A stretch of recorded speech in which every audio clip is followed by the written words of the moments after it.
एक बार फिर से स्वागत है आपका हमारे YouTube channel AR commerce by Arvind पर।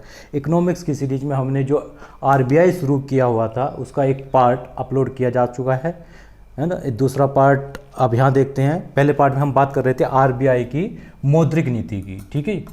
RBI की मौद्रिक नीति जो मॉनेटरी पॉलिसी थी उसे बात कर रहे थे। ये आपको बताया गया था महंगाई है ना को काबू करने के लिए RBI अपनी मौद्रिक नीति अपनाता है, ठीक है, ताकि महंगाई को कंट्रोल किया जा सके। महंगाई के लिए आपको बताया था महंगाई जो तरलता है, तरलता का बढ़ना ही महंगाई का बढ़ना है। तरलता यानी जो आपकी लिक्विडिटी है, कैश है, उसे कैसे कंट्रोल करता है। इसके लिए आप देखते हैं कि बहुत सारे जो कमर्शियल बैंक है जैसे एक्सिस बैंक हुआ, इंडियन बैंक हुआ, ICICI, HDFC, PNB, SBI, ये सब बैंक है डायरेक्ट कहीं किससे जुड़े होते हैं, जनता से, है ना। जनता को जब कैश की ज़रूरत हुई, पैसे की ज़रूरत हुई तो इन बैंकों के पास जा रहा है, ठीक है। इन बैंकों के पास पैसा है तो वो एक ब्याज लेके, है ना, एक जनता को पैसा दे रहे हैं, है ना। ये दो तरह की रेट होती है, एक होती है बेस रेट, एक होती है PLR। जो कमर्शियल बैंक जनता को पैसे देते हैं वो बेस रेट पर देते हैं या PLR पर देते हैं। बेस रेट क्या होती है? बेस रेट पे जो लोन देते हैं RBI कमर्शियल बैंक जनता को, बेस रेट का मतलब बहुत थोड़ी कम होती है। ये पुराने ग्राहकों को दी जाती है। इस रेट पर जाते हैं पुराने जो कस्टमर होते हैं बैंक के, उसे दी जाती है ना, जिनकी साख अच्छी होती है उन्हें दी जाएंगी। और PLR होती है प्राइमरी लेंडिंग रेट, जिस पर नॉर्मल ग्राहक को दी जाती है, तो अपेक्षाकृत थोड़ी सी ज़्यादा होती है, ठीक है।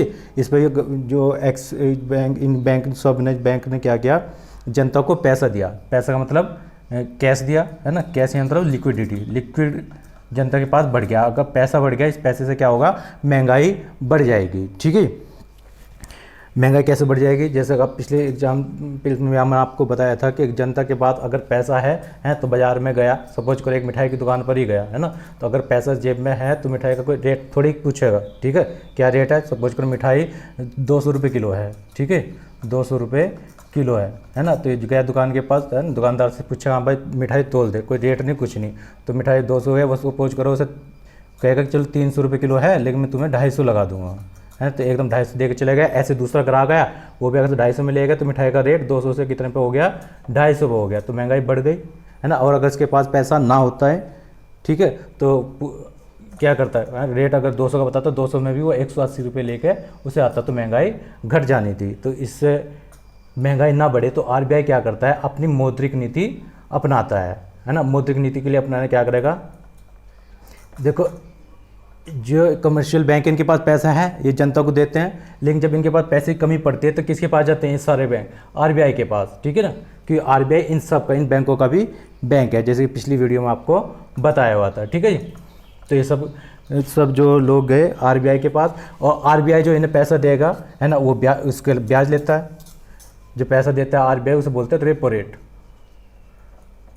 है ना। 2 से 14 दिन के लिए जो दिया था, जनरल जो पैसा लेते हैं 2 से 14 दिन के लिए देते हैं, उसे रेपो रेट दिया जाता है। रेपो रेट 4 थी और 4 से बढ़कर हाल फिलहाल में ये 4.4 हो गई है ना। इस पे इन चीज़ों को देगा। अगर इस पे इन्हें देगा तो ये फिर जब जनता को देंगे तो ये कितने पे देंगे, ये सपोज करो 10% पे दे रहे हैं, जो वहाँ 4%, अगर 4 या 4.5% से कमर्शियल बैंक को RBI से मिल रहा है, तो इस रेट को बढ़ाकर लगभग 10% पर जनता को देंगे, ठीक है, कोई बात नहीं। लेकिन अगर RBI को लग रहा है कि महंगाई बढ़ रही है ना, लोगों के पास लिक्विड ज़्यादा हो रहा है जिसकी वजह से महंगाई बढ़ रही है, तो RBI क्या करेगा, इस 4 को सपोज करो 40% कर दिया।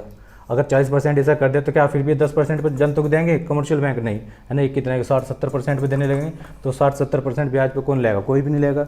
अगर नहीं लेगा तो फिर वही जब कैश उनके पास नहीं होगा तो महंगाई अपने आप ही कंट्रोल हो जाएगी, एंड वो जब चीज़ें नहीं खरीदेगा तो चीज़ें मंदी होनी शुरू हो जाएंगी। चीज़ें मंदी होंगी तो महंगाई कंट्रोल हो जाएगी, ठीक है। तो इस तरह से जो RBI है वो महंगाई को कंट्रोल करता है। इस रेपो रेट तो अभी बताया 2 से 14 दिन के लिए है ना। अभी जो करंट रेपो रेट चल रही है 4.4% चल रही है। लेकिन इस रेपो रेट की खास बात क्या है कि 2 से 14 दिन के लिए देता है RBI कमर्शियल बैंकों को पैसे। लेकिन अगर बैंकों को सिर्फ एक दिन के लिए चाहिए, सिर्फ ओनली वन डे, सिर्फ एक दिन के लिए चाहिए, तो उसे बोलते हैं MSF मार्जिनल स्टैंडिंग फैसिलिटी है, जो कि 4.25% फिलहाल रेट चल रही है।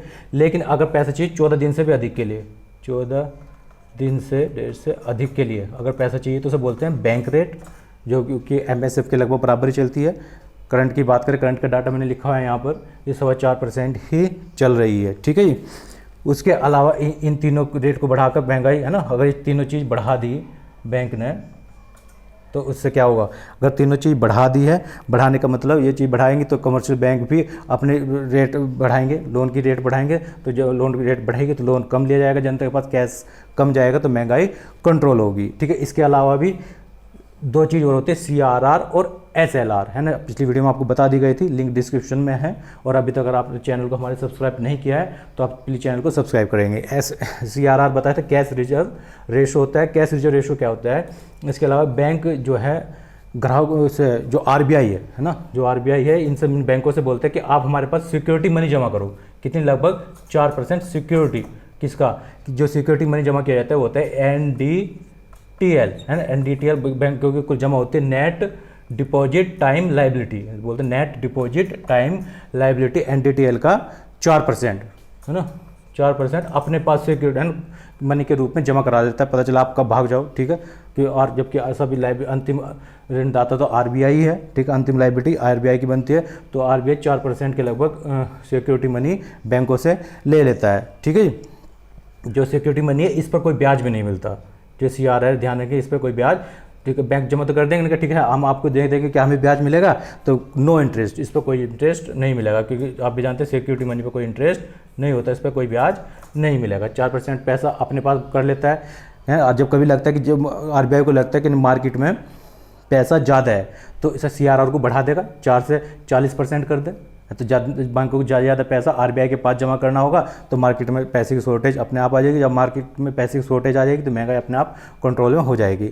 इसके अलावा SLR, पिछली वीडियो में आपको बताया हुआ है, SLR स्टैच्यूटरी लिक्विडिटी रेशो, ये उसमें क्या होता है, इसमें ये लगभग 18% चल रही है आज की टाइम में रेट। इसमें बैंक ये कहता है कि ठीक है 4% तो आपने हमारे पास सिक्योरिटी मनी जमा कर दी, इसके अलावा 18% आप अपने पास रखिए इमरजेंसी में, जितना भी NDTL है इस NDTL का 18% आप हमेशा अपने पास रखिएगा। इस तरह ये पैसा भी रिजर्व हो गया, इस पर कोई ब्याज का तो मतलब अपने पास ही रखना है, ठीक है जी।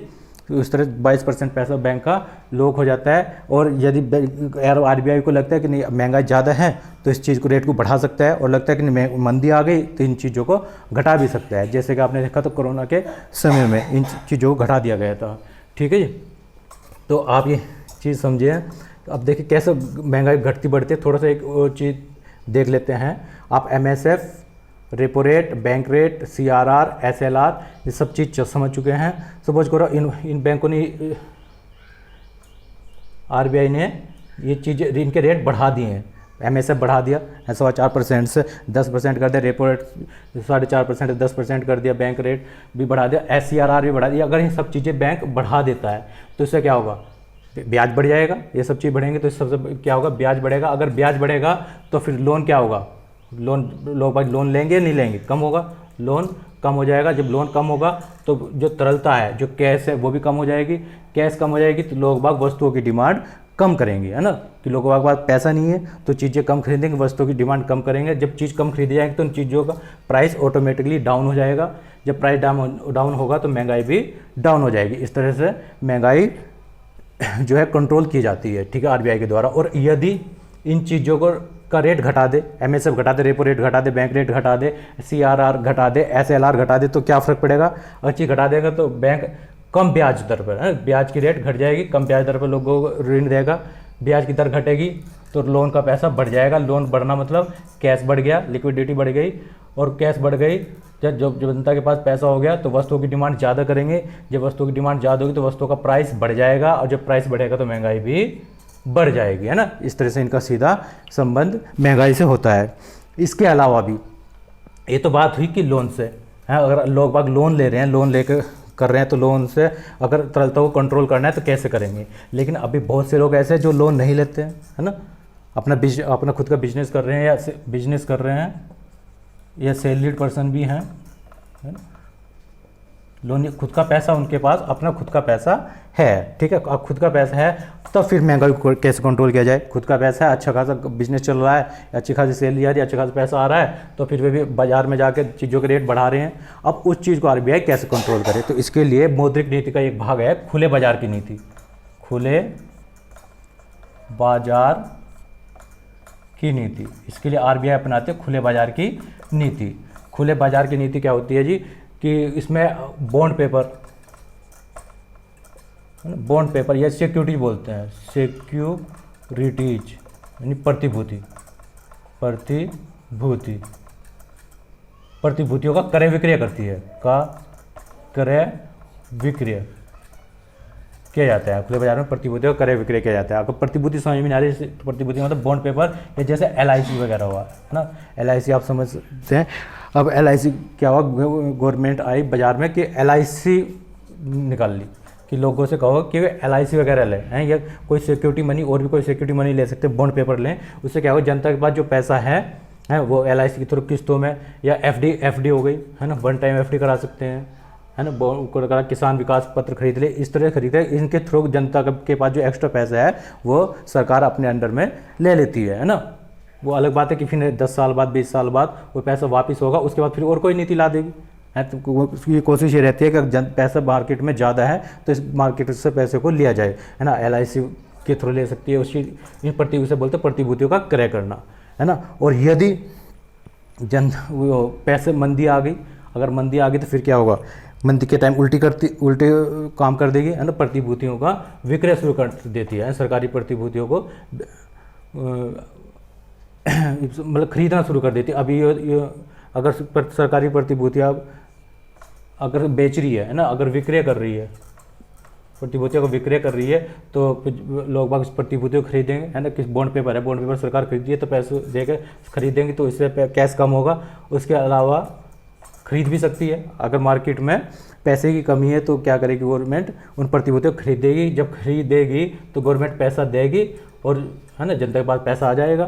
तो इस दोनों तरीके से आरबीआई इस नीति को कंट्रोल करती है। ठीक है, ये सब किसके लिए किया जा रहा है, महंगाई को कंट्रोल करने के लिए। जो आरबीआई की मौद्रिक नीति आप समझ गए, खुले बाजार की नीति भी आप समझ गए हैं ना। तो प्रतिभूतियों का क्रय विक्रय किया जाता है। ठीक है, ये सब हो रहा है महंगाई के लिए। महंगाई यानी इन्फ्लेशन। इन्फ्लेशन में क्या है, वो ये जब तरलता का बढ़ जाना, तरलता का बढ़ जाना है ना, ये चीज़ महंगाई है। इसमें क्या होगा कि जो है हमारी जो पैसा है, हमारा मुद्रास्फीति यानी कि तरलता का बढ़ जाना, अत्यधिक मुद्रा बढ़ जाना। तरलता बढ़ जाना मतलब अत्यधिक मुद्रा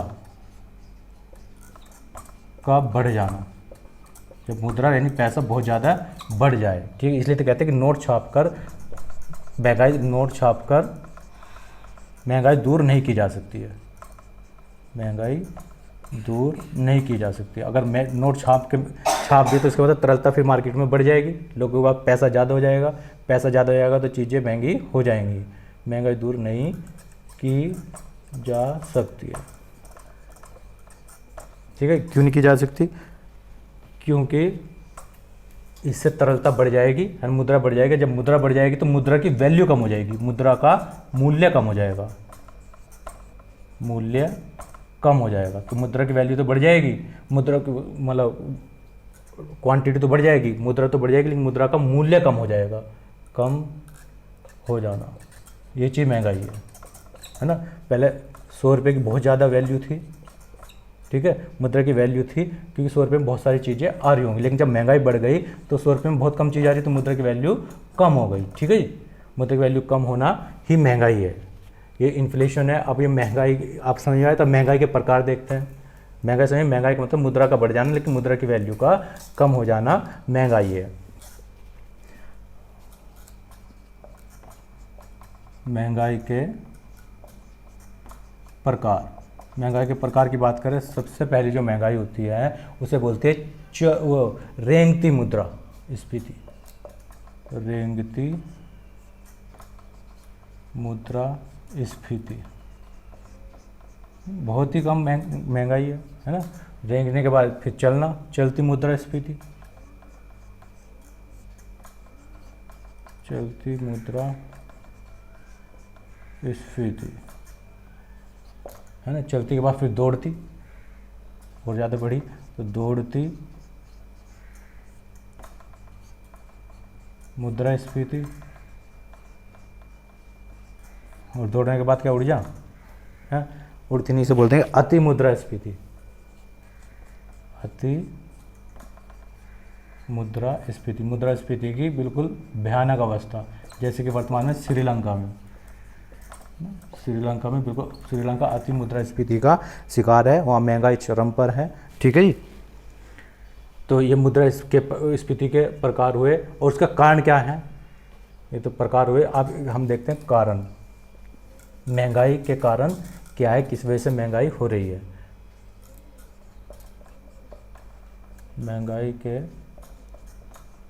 कारण, तो कारण तो आप पहले जानते हैं कि अत्यधिक तरलता का बढ़ जाना, तरलता में वृद्धि, तरलता जो पैसा जो बढ़ गया, ये तो मेन कारण है, तरलता में वृद्धि, तरलता में वृद्धि तो महंगाई बढ़ाएगी। ठीक है। उसके अलावा होते हैं मांग प्रेरित मुद्रास्फीति।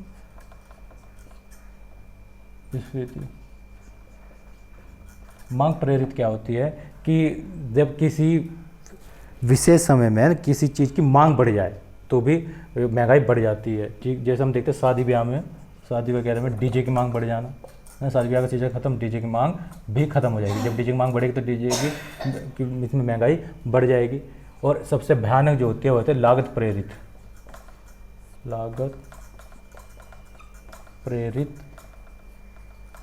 मुद्रास्फीति। लागत प्रेरित महंगाई किसी एक वस्तु की लागत बढ़ जाने के कारण, है ना, ये स्थायी होगी एक तरीके से। ये सबसे खतरनाक यही होती है, ये स्थायी होगी, एक बार बढ़ गई तो बढ़ गई। मांग प्रेरित तो थोड़ी समय के लिए होती है। ठीक है जी। सबसे खतरनाक लागत प्रेरित होती है जब किसी वस्तु की लागत ही बढ़ जाए, जैसे कोयले की लागत बढ़ गई, कोयले की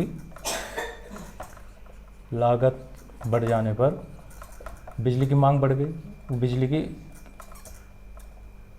कीमत बढ़ गई ना, महंगाई बढ़ गई। और इस बिजली से सब चीज़ों की महंगाई बढ़ जाएगी क्योंकि लागत ही बढ़ गई, महंगाई बढ़ गई। ये महंगाई थोड़ी स्थायी तरह की होती है ना, इससे निपटना थोड़ा सा मुश्किल होता है। या आप महंगाई का कारण समझे। एक होता है मुद्रा अपस्फीति, मुद्रा अपस्फीति। मुद्रा अपस्फीति क्या होता है कि महंगाई को कम करने के जो उपाय होते हैं, महंगाई को कम करने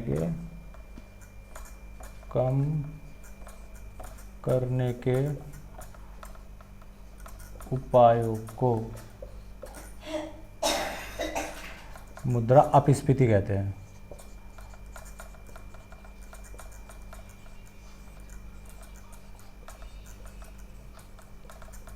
है जी। इसका क्या है, उत्पादन में वृद्धि करना, उत्पादन बढ़ा दो तो कि महंगाई हमारी कम हो जाए। मुद्रा करने के लिए आरबीआई की मौद्रिक नीति के द्वारा भी कम किया जा सकता है ना। ये सब चीज़ मुद्रा अपस्फीति कहलाती है। ठीक है जी। अब हम बात करते हैं मुद्रास्फीति के लाभ या हानि। देखो हर सिक्के के दो पहलू होते हैं ना, तो है ना, महंगाई या मुद्रास्फीति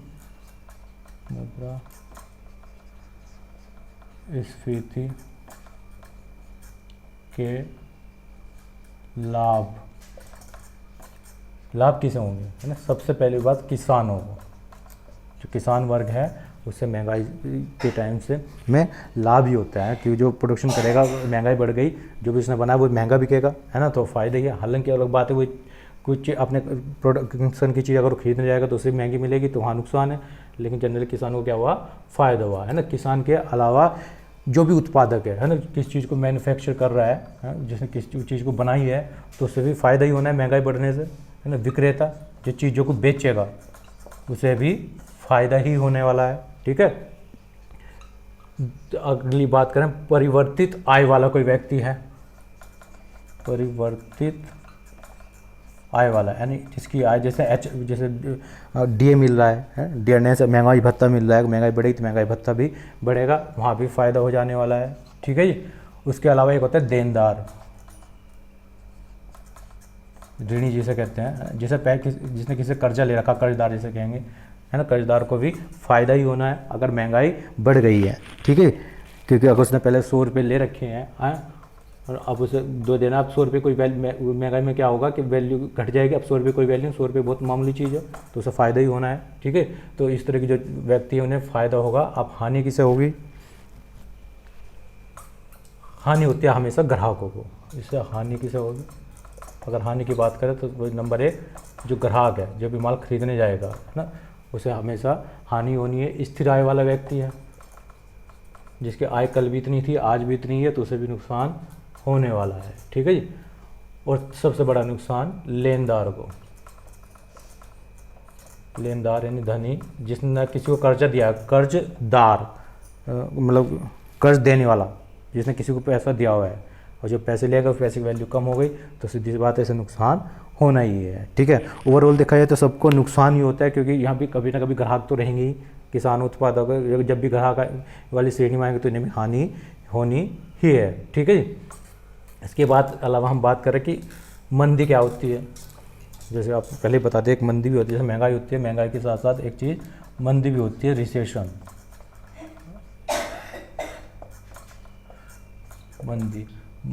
मंदी क्या होगी है कि मंदी है कि तरलता का घट जाना, तरलता का घट जाना।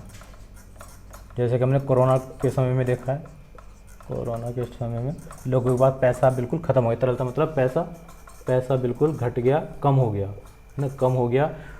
तो इस यह कंडीशन भी ख़राब है, अत्यधिक पैसा कम हो जाए। मैंने बताया था कि एक तरह से ये जो क्या है, जो पैसा है, तरलता है, ब्लड प्रेशर की तरह है ना, ज़्यादा बढ़ गई हाई बीपी, घट गई लो बीपी। तो हाई बीपी लो बीपी दोनों चीज़ खराब है ना, तरलता ना बढ़नी चाहिए और न ही घटनी चाहिए। ज़्यादा घट गई तो ऐसी कंडीशन भी बेकार से चीज़ मंदी बोलते हैं, मंदी भी अर्थव्यवस्था के लिए घातक होती है, ठीक है जी।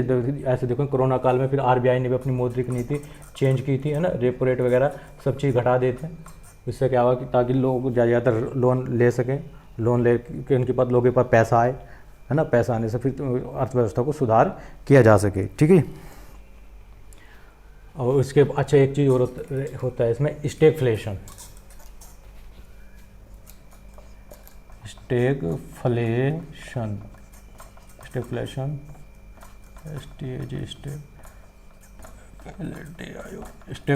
स्टेगफ्लेशन वो स्थिति है जहाँ मुद्रास्फीति और अविस्फीति दोनों साथ साथ चलती है। महंगाई और मंदी दोनों साथ साथ चलती हैं, दोनों साथ साथ। अर्थव्यवस्था में महंगाई भी है, किसी एक भाग में महंगाई है तो किसी दूसरे भाग में मंदी भी है ना। दोनों कंडीशन से एक साथ अगर गुजरना पड़ रहा है तो उस कंडीशन कहते हैं स्टेगफ्लेशन है, जहाँ महंगाई और मंदी दोनों साथ साथ चल रही हैं। तो इस कंडीशन निपटने के लिए पहले हमें मंदी से निपटना होता है, ठीक है जी। सबसे पहले हम क्या करेंगे, जहाँ मंदी है वहाँ पर तरलता को बढ़ाया जाएगा, तरलता बढ़ाकर मंदी हटाई जाएगी।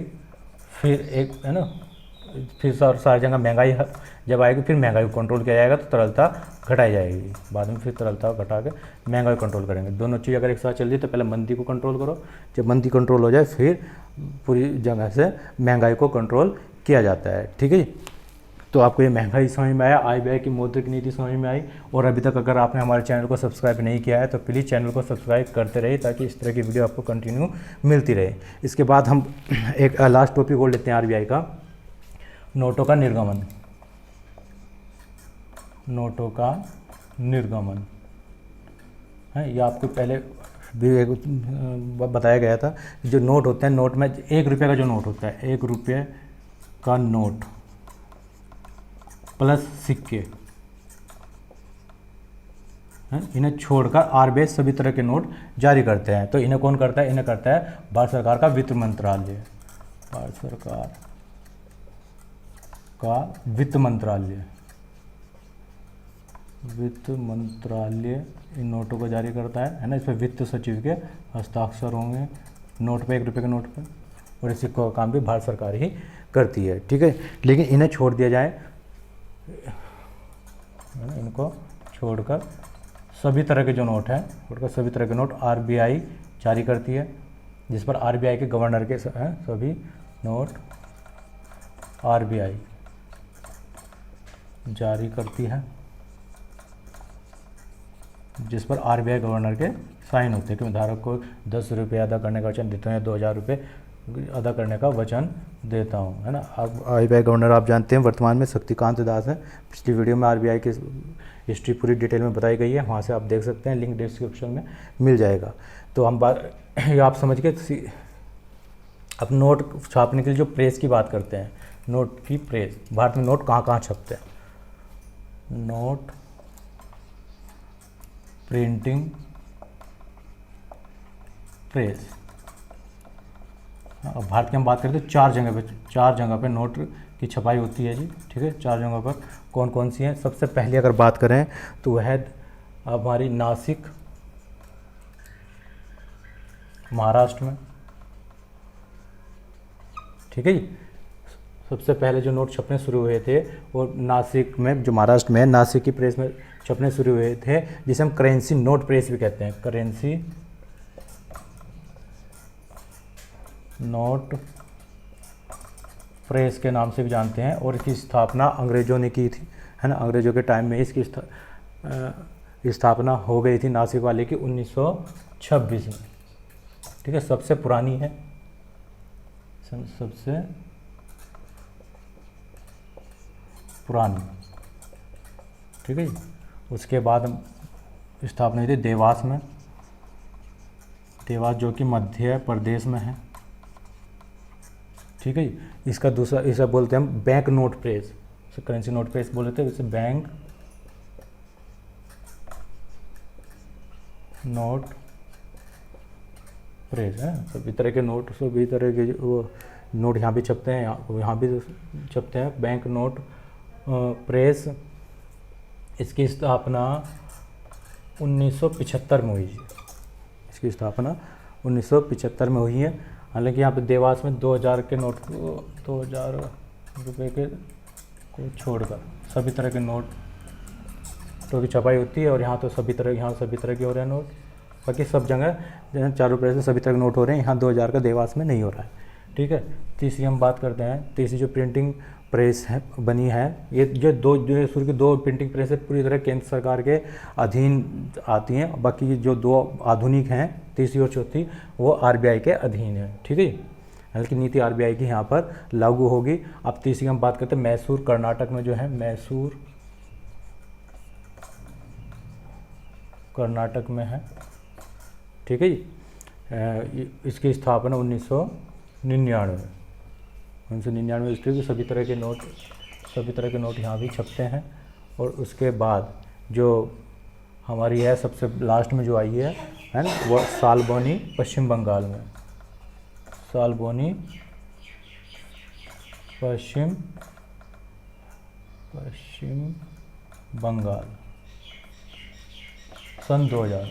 यहाँ भी सभी तरह के नोट होंगे। सबसे आधुनिक सालबनी की है, सन 2000 में इसकी स्थापना हुई है ना। ये 4 तरह की प्रिंटिंग प्रेस है जहाँ पर नोटों की छपाई होती है। आप इस चीज़ को समझ चुके हैं। इसके आप देखते हैं, इसके बाद देखते हैं सिक्के, है ना। सिक्के कहाँ डलते हैं, उन्हें बोलते हैं टकसाल। जो टकसाल होती हैं, टकसाल को भी बोलते हैं मिंट, है ना। मिंट क्या होता है, वह जहाँ पर सिक्का बनाने वाली मशीन को कहते हैं, सिक्के बनाने वाली मशीन टकसाल होती है। तो ये टकसाल कहाँ कहाँ पे है जी, है ना, जहाँ पर सिक्के बनते हैं। तो पहली बात तो ये 5 हैं, इसे याद रखेंगे। प्रिंटिंग प्रेस थी वो आपकी 4 थी, जबकि सिक्के बनाने वाली मशीन 5 है। सबसे पहली जो है मुंबई में स्थापित हुई थी 1830 में। सबसे पुरानी है, अंग्रेजों के ज़माने की सबसे पुरानी ना। मुंबई के बाद फिर इसके बाद चेरापल्ली जो कि तमिलनाडु है।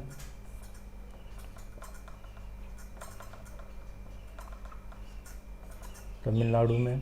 फिर उसके बाद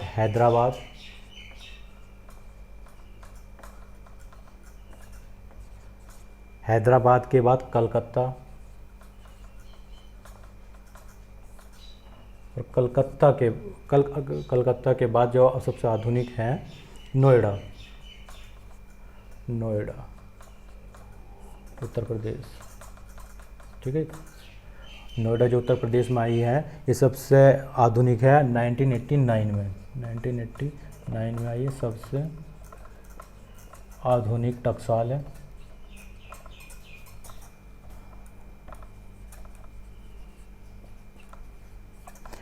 और कलकत्ता के वाली में के बारे में आप ध्यान रख सकते हैं कि कलकत्ता जो है, जो कलकत्ता वाली टकसाल है वहाँ पर भारत रत्न है, अन्य शेष पदक और जो आपके तमगे होते हैं वे सब कलकत्ता वाली टकसाल में ही बनाए जाते हैं, ठीक है। अब टकसाल भी आपको समझ में आ गई, प्रिंटिंग प्रेस आपको समझ में आ गई। यहाँ पर आरबीआई का जितना भी काम हो सकता था लगभग पूरा है ना, इन दोनों वीडियो में, पिछली वीडियो में और इस वीडियो में पूरी तरह से कंप्लीट कर दिया गया है। इसके बाद हम फिर बैंकों को समझते हैं शुरू से, जो कमर्शियल बैंक हैं वे क्या होते हैं वो अगली वीडियो में देखते हैं। फिलहाल हमने आरबीआई पूरा यहाँ पर ख़त्म कर दिया है। उम्मीद है आपको ये चीज़ पसंद आई होगी और चैनल आपने सब्सक्राइब कर लिया होगा। अगर नहीं किया तो प्लीज़ चैनल को सब्सक्राइब कीजिए, वीडियो को लाइक शेयर कमेंट कीजिए, ठीक है। मिलते हैं अगले वीडियो में, तब तक के लिए धन्यवाद।